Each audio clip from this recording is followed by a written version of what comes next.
I have the Museum Mayhem packet capture loaded in Intreys, and I'm going to triage it the way I would on a real case. I am not starting by reading every packet. I want the shape of the incident first. The dashboard gives me that quickly. 1700 packets, 6 hosts, 355 sessions, 12 alerts, and a critical risk score of 90. The host that keeps coming back is 10.128.0.231. That's the machine I want to understand. The alert list explains why that host matters. It probed 35 ports across 5 systems, which looks like service discovery. It also generated a SYN flood pattern against an external address. But the most useful alert is telnet. 2 external systems are talking to the internal device over cleartext telnet. That is usually where I slow down, because if there are credentials on the wire, Intreys may be able to pull them out and turn a noisy packet capture into an actual finding. The forensics view is the pivot. Intreys extracted one credential from the traffic,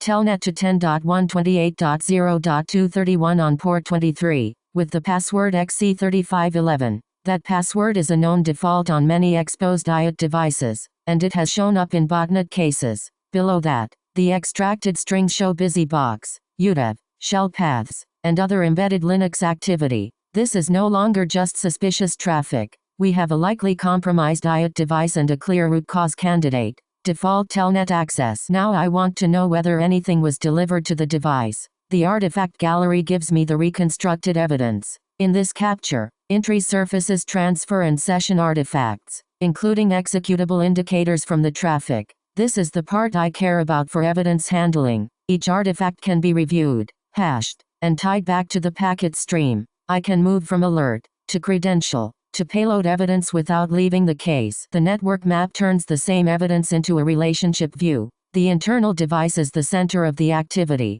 It reaches out to external infrastructure, talks to Google DNS, and has a heavy path toward the likely denial of service target. I use this screen to explain blast radius, which host is compromised, who it talked to, and where the high-risk paths are. Geolocation is enrichment, not proof, but it is useful context. Here the external infrastructure resolves to Amsterdam, Russia, Google DNS, and a US target network. That lines up with the story. A local device on the museum network is being controlled or used through outside infrastructure, then participates in scanning and flood behavior. The correlation workbench is where I turn the pieces into a timeline. Alerts, indicators, hosts, credentials, and artifacts are all part of one investigation instead of separate tabs in my head. In a larger incident I could add email evidence, Zeek logs, firewall exports, cloud audit logs, or host logs here and pivot across all of them. For this case, the timeline already gives me the narrative: